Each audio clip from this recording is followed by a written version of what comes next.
We're going to read from the Atra Hasis tonight, all right? And the reason why I'm doing this is because I know the majority of people are never going to read this text.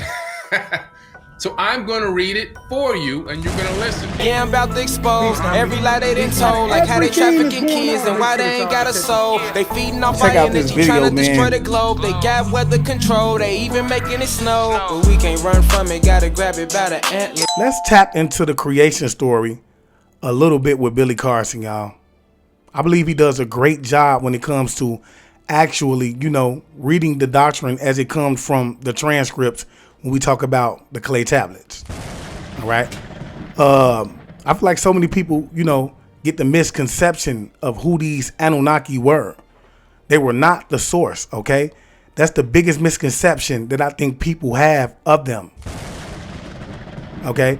And so with that being said, this video is meant to show you how, they could not have been to the source, and in some way, form, or fashion, they actually prayed to the source, okay? They actually prayed to the source, believe it or not. And with that being said, let's go ahead and jump into this video, but I do want to say I cannot confirm or deny anything that's about to get ready to be said in this video, but I will ask that you guys, as always, use discernment when dealing with the information now. Let's go. We're going to read from the Atra Hasis tonight, all right? And the reason why I'm doing this is because I know the majority of people are never going to read this text. So I'm going to read it for you, and you're going to listen. Now, there are some dead spots or some question mark spots where some of the stone was damaged and some of the wording could not be deciphered, right? So let's get into this. When the gods instead of man, so we're talking about these gods, but notice the gods even in here have a lowercase g, not a capital G for the creator of the universe, a lowercase g, meaning man has deified these people, even though these people were not the creators of the universe, but they had advanced knowledge and advanced technology. They did the work and bore the loads. So the gods used to do the work and bore the load. Now think about this for a second. What are they talking about, do the work? They're talking about this epic is kind of really beginning when these people came down from heaven to earth and began to turn mud into a kingdom. In the ancient Kemetic text, right? Then the Turu turned mud into a kingdom. These are the same exact people from the land of. Now, what does he mean by turn mud into a kingdom? They turned clay into they showed people how to turn clay into basically, because when you go back to the Samaritan texts and things like that, this was the first civilization to ever really thrive in a different way in terms of, like I say, you have to understand the way that we farm comes from the Sumerians, all right? The way that you write, that whole everything that we have started there first, okay? So that's what, I would say that the first kingdom was ever built. Now they say when the gods instead of man did the work and bore the loads. The gods' load was too great. Now think about this for a second. Why in the world would the creator of the universe need to work and do labor and do hard labor? Why? Why would the God of the universe have to bear the load and do labor? The work was too hard. The trouble was too much. Well, think about that. Well, what trouble, what work? If you're God, if you're the creator of the universe, why is the work too hard? Why is the load too hard to bear? The great Annunaki made the Ijiji carry the workload sevenfold. Now, the Ijiji, you've heard me talk about the Ijiji, right? The Ijiji were these working class Anunnaki beings. And they were really like volunteers when you analyze the text. They were not slaves. However, they were being treated like slaves. They were being treated like lower class citizens. And so they were starting to get pissed off because they were given 7 times the workload as the other gods. And these people are, like I said, gods with a lowercase g. They're just men. They're flesh and blood people that put their pants on one leg at a time, just like you and me. So now, see, the thing was, the Ajizi was mad that, the Anunnaki were actually on planet Kai, or Earth at the time, having fun. They was chilling with the women. They was drinking. They was smoking. They was doing what they was doing, y'all. You feel me? And while they was on Mars, working hard, no women, no nothing. And this went on for years. You feel me? So this is what they became angry about because they weren't allowed to have them. And I feel like that's why so many people looked at them like a slave, you know, group of people. Made them carry the workload sevenfold. Anu, their father, was king. So Anu was like the head figure, right? Anu. Anu went up to the sky, and Enlil took the earth for his people. The boat which bars the sea was assigned to far-sighted Enki. When Anu had gone up to the sky, and the gods of the Apsu had gone below, the Annunaki of the sky made the Ijiji bear the workload. So these people went up into their sky ship.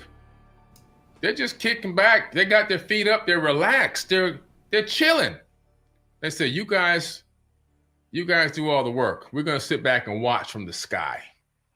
Just keep laboring. Keep creating this breakaway civilization that we started here. Keep laboring and keep digging these canals and building the buildings and laying down the plumbing and everything else. We're going to watch from the sky. Now, this is written before these Anunnaki had engaged mankind. Our cousins that were already here on the planet. They weren't Homo sapiens sapien like us, but they were a version of us. They weren't engaged by these people yet, though. These people were still doing the work themselves to create their own breakaway civilization, kind of really ignoring us and leaving us alone, believe it or not. So he says, when Anu had gone up to the sky and the gods of the Apsu had gone below, the Anunnaki of the sky made the Ijiji bear the workload. The gods had to dig out canals. Now, why in the world are gods digging out canals? So we're clearly talking about flesh and blood people. We're talking about people that had advanced technology and advanced knowledge. We're not talking about creators of the universe. So he says, the gods had to dig out canals, had to clear channels, the lifelines of the land. I'm talking about farming now. The Ijiji had to dig out canals, had to clear channels, lifelines of the land. The gods dug out the Tigris River. Wow. And then dug out the Euphrates. Then there's some missing pieces of the tablet. It says, in the deep, they set up. Man, you have to ask yourself, what technology did they have that they can even do that?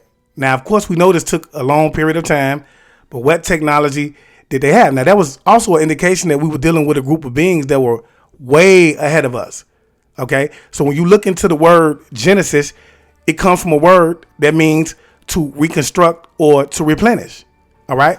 So with that being said, when you talk about these beings that came down at the time and created, you know, or did create a being, because they did create a being, or they just recreated them. Okay, that's all they did. They recreated them and reconstructed that man because of what he's telling you right now, what took place.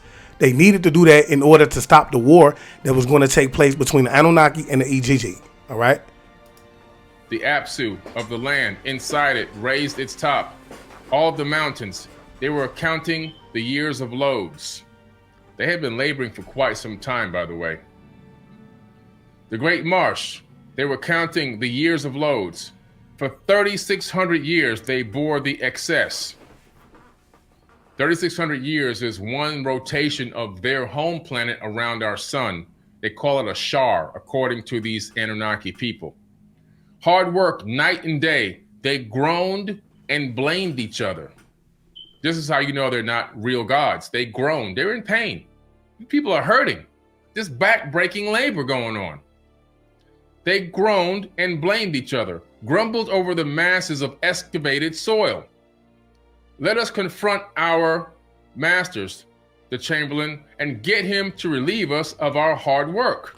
And see, this is why people looked at him as being slaves, because he said, let us confront our masters. Okay. So I feel like a lot of people ain't off when they say that, you know, this was the slave race because of the terminology that they use when, you know, referring to them, to the Anunnaki. Come, let us carry, then it says the Lord, I think it was trying to say Lord Enki something to the counselor of the gods because it's a broken piece of the tablet. The counselor of gods, the warrior from his dwelling, come, let us carry Enlil. Enlil is Yahweh in the modern day Bible. Let me tell you that again. In the modern day Bible, Enlil is Yahweh. He is the God that came back to Eden and noticed that the people had gained some damn sense and realized that they weren't freaking animals and put on clothes and got some knowledge in their freaking head from Enki, and he got pissed off about it. Enlil is the one, if you read the Epic of Gilgamesh and a lot of these other ancient tablets, that's killing off humans by the thousands and tens of thousands because they're just making too much noise. We're talking about a very evil person, an evil, evil person. And Lil was the he was a reptile. So you have to understand he was, and I heard this story from many different perspectives. You have to understand that it was a disagreeable beings. And see, when you hear Dr. Malachi Z. York tell a story, he tells it from a different perspective. Okay, but yeah, he was a devil because you have to understand we're dealing with reptilians as well. They had been interbreeding. They had been taken advantage of, as above, so below. What's happening on this realm, on this plane of planet, they brought that from there. They brought, that came from up top. Okay? That ruled over this planet for quite some time. The council of the gods, the warrior from his dwelling. So they said, let's get to Enlil and talk to him. We got to get to the counselor of the gods. This guy's the head man in charge. We need to holler at him and tell him, hey man, our backs are breaking here doing this labor. Then Allah made his voice heard. Oh, Allah. You thought that came from the Quran? No, it comes from the Sumerian tablets. And spoke of the gods, his brothers. Then there's a gap about 8 lines right here. He says, come, let us carry the counselor of gods, the warrior from his dwelling. Come, let us carry Enlil, the counselor of gods, the warrior from his dwelling. Now cry battle. Let us mix fight with battle. The gods listened to his speech, set fire to their tools, put aside their spades for fire, their loads for fire god. They flared up. When they reached the gate of warrior, Enlil's dwelling, it was night in the middle watch. So what's happening here? There's a coup going on. There's a coup going on. By compendium of the...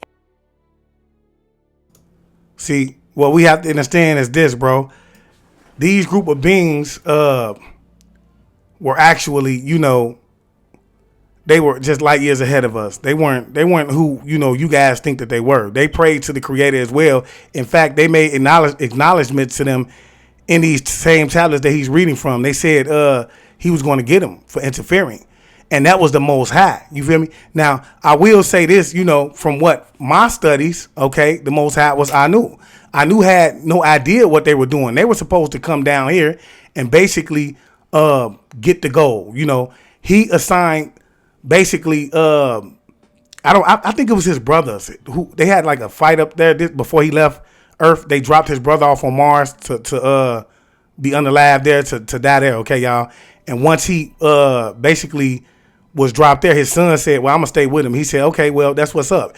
If you here when we get back, as a token, of appreciation for that, or to honor what you did, I'm gonna go ahead and leave you a gang of men so y'all can build the civilization here, because we're gonna need somewhere to basically pick gas up in between, Planet Kai and here.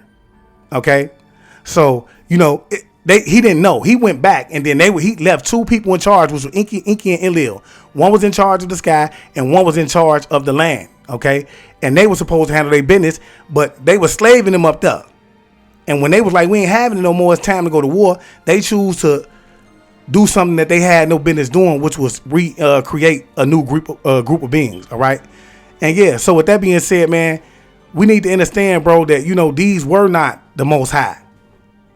Which we'll get into that a little bit deeper, man. If you want to hear more about that story, follow me on YouTube at I Am Awakened. All right.